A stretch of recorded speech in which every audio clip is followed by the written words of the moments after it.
네, 오늘 말씀은 이제 베드로의 이 치유 사역, 두 가지 치유 사역을 보여주고 있습니다.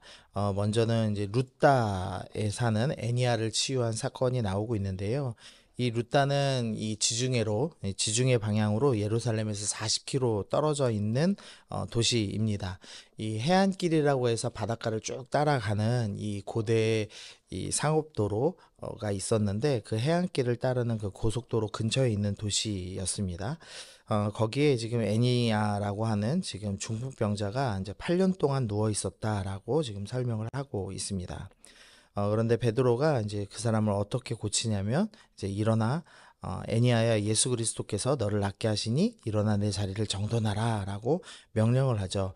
사실 중풍병자가 8년이나 누워 있었으면 아마 근육이 다 상해가지고 이제 정상적으로 일어날 수 없는 상태였습니다. 그런데 이제 그 사람을 향하여 일어나 정돈하라라고 했을 때 일어나는 모습을 보여주고 있습니다.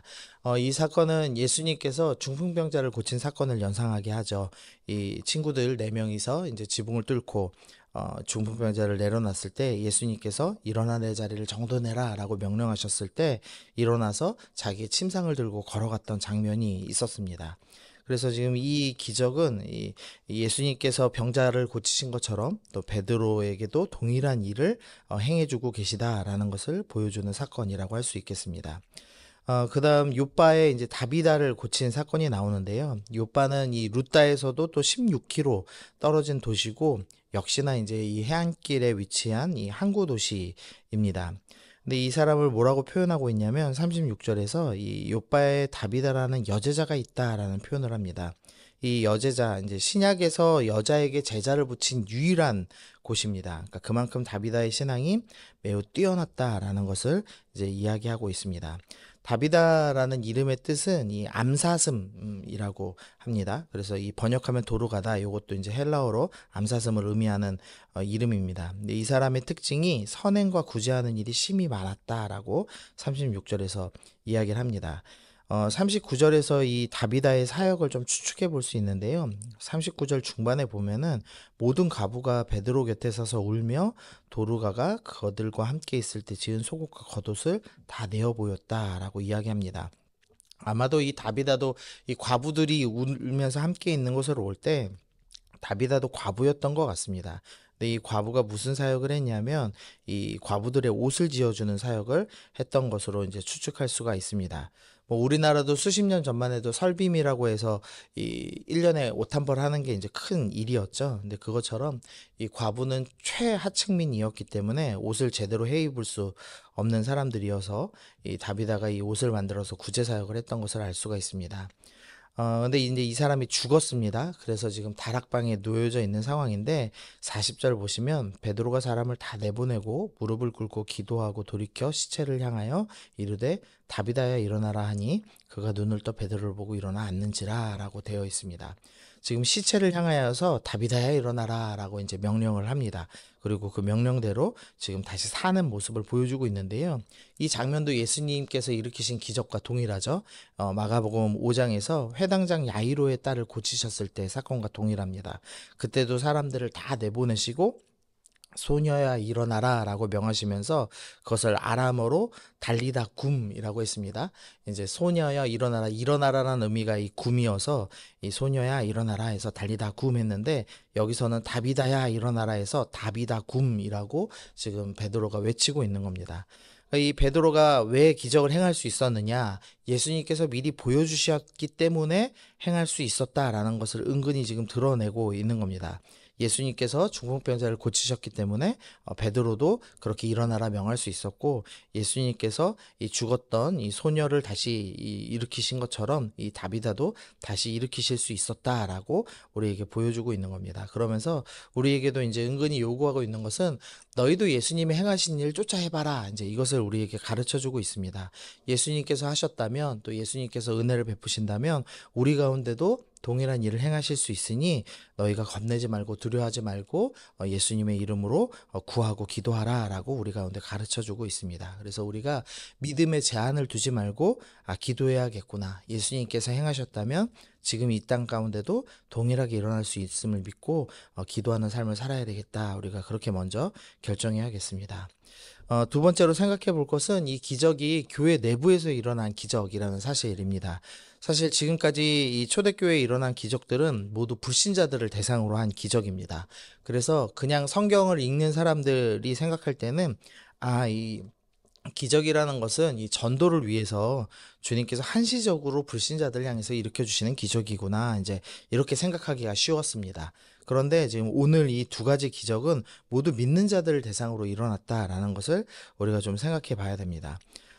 이 중풍병을 앓는 이 애니아는 8년을 알았습니다. 이제 8년을 알았다면은 뭐 정확하게 연도를 계산할 수는 없지만 아마도 이 예수님 살아계실 때부터 믿었던 것 같습니다.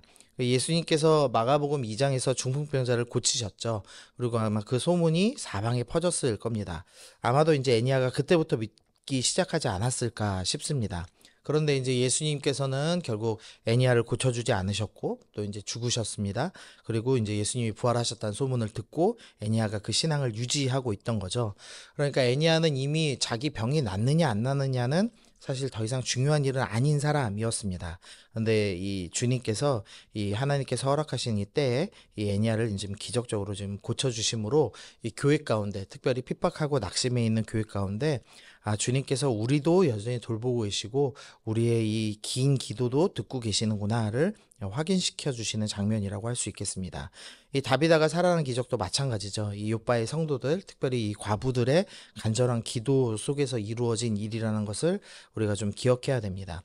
이 공동체의 기도였다는 것이죠. 그래서 주님께서는 우리의 간절하고도 긴 기도를 듣고 계시고 또 공동체의 기도도 듣고 계시다라는 것을 우리에게 알려주고 계십니다. 그러므로 우리는 포기하지 아니하고 주님께서 허락하신 때에 일어날 수 있는 기적이구나. 물론 기적이 일어나지 않는다 하더라도 주님께서 결국 우리를 영원한 하나님 나라에 약속하신 나라에 우리를 데리고 가시기 때문에 뭐 기적이 일어나지 않는다고 해도 상관없지만 그럼에도 주님께서 이 믿는 자들을 격려하고 계시는구나라는 것을 우리가 좀 기억하시면서 주님 우리 가운데 때때로 기적을 통하여서 또 치유와 회복을 통하여서 우리의 기도가 이루어진다는 것을 확인하고 싶습니다. 주님 우리를 불쌍히 여겨주십시오. 이렇게 이제 기도할 필요가 있겠다.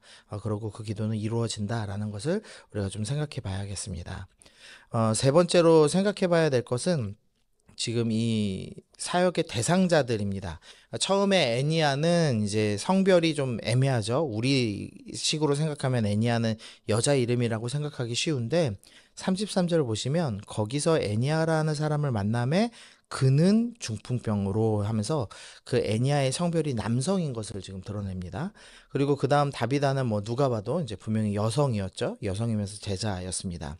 그리고 43절에 보면 베드로가 요바에 여러 날이 있어 시몬이라는 무두장이의 집에 머물렀다라고 되어 있습니다. 이 시몬이라는 사람은 무두장이 이 가죽을 이제 만드는 사람입니다. 근데 지금이야 이제 가죽 세공업자들이 이제 존경받는 직업이지만 사실 이때 당시는 이 짐승을 죽여서 이 시체를 다뤄야 되는 직업이기 때문에 율법적으로는 가장 부정한 직업 중에 하나였습니다. 왜냐하면은 시체를 만지면 부정하기 때문이죠. 그래서 대제사장은 가족의 장례일지라도 이 시체를 만지면 안 되는 그 정도로 이제 부정한 직업이었죠. 그래서 시체를 만지는 것은 가장 율법적으로 부정한 일입니다. 근데 지금 베드로가 처음에는 남자를, 그 다음에는 여자이며 과부를, 그 다음에는 지금 가죽업자를 대하고 있는 모습을 보여주고 있습니다. 그래서 베드로가 대하는 사람들이 점점 율법적으로 보면 부정한 사람을 대하고 있습니다. 그러니까 베드로는 이미 율법적인 부정은 결코 중요한 것이 아니다라는 것을 예수님께 배워서 알고 있는 사람이었죠. 예수님은 죄인을 향해서도 죄인들은 이 랍비들이 선생님들이 같이 하면 안 된다라고 생각을 했는데 이 예수님께서는 그들과 함께 계시며 그들을 치유하셨습니다. 그래서 모든 부정을 깨끗하게 하시던 분이었기 때문에 베드로는 그것을 보면서 이제 유대인의 시각이 아니라 예수님의 제자의 시각을 갖고 있어서 남자랑 있던 또 여자이며 과부와 함께하던 또 가죽업자와 함께하던 그것은 중요하지 않다라고 이 편견을 깬 사람이었다는 것을 보여주고 있습니다. 그런데 이제 오늘 본문 이후에 이제 내일부터 저희가 살펴볼 핵심 내용은 뭐냐면 이방인인 고넬료를 이제 고넬료에게 성령이 임하시는 사건이 있습니다. 아직까지 유대인들이 극복하지 못한 장벽이 있는데 이방인들은 믿을 수 없다라는 생각이 있었습니다. 근데 예수님께서 이것을 이제 부수시고 복음은 모든 장벽을 부수고 또 모든 부정을 깨고 부정을 정결케 하고 또 생명을 낳는 놀라운 힘이라는 것을 가르쳐 주시기 위해서 지금 준비를 하고 계시는 겁니다. 성령의 역사가 남자에게 임했다, 여자에게 임했다, 심지어 가죽업자, 시체를 다루는 사람에게도 임한다. 그리고 이제 이방인에게도 임한다라는 것을 지금 보여주시기 위해서 지금 차근차근히 단계를 밟고 있는 것을 볼 수가 있습니다. 그래서 오늘 이 본문들 기억하시면서 이제 우리가 기도해야 될 것은 장벽은 없다라는 겁니다. 8년간의 중풍병이라는 장벽이 있더라도 주님이 깨실 것이고 또 전도만을 위한 기도라고 이제 생각하고 있는 그 신앙의 장벽이 있다면 그것도 부술 겁니다.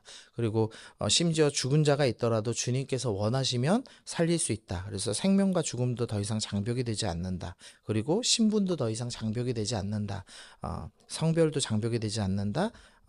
그것을 이제 국적도 장벽이 되지 않는다. 이것을 우리 가운데 보여주고 있습니다. 복음은 모든 것을 뛰어넘어서 생명을 낳는 놀라운 힘이라는 것을 우리가 오늘 말씀을 생각하시면서 좀 기억하면서 주님 내가 그 편견을 갖지 않고 이것은 안 되겠지라는 믿음 없는 마음으로 있지 않고 기도하겠습니다. 예수님이 행하신 일 기억하고 흉내내며 기도하며 내가 이 땅 가운데 살아가겠습니다. 주님은 성도의 기도도 들으시고 공동체의 기도도 들으시는 분이심을 내가 믿습니다. 오늘 그렇게 기도하시면서 우리의 편견을 깨 나가시면서 오늘 주님 앞에 나아가시는 여러분 되시기를 소원합니다.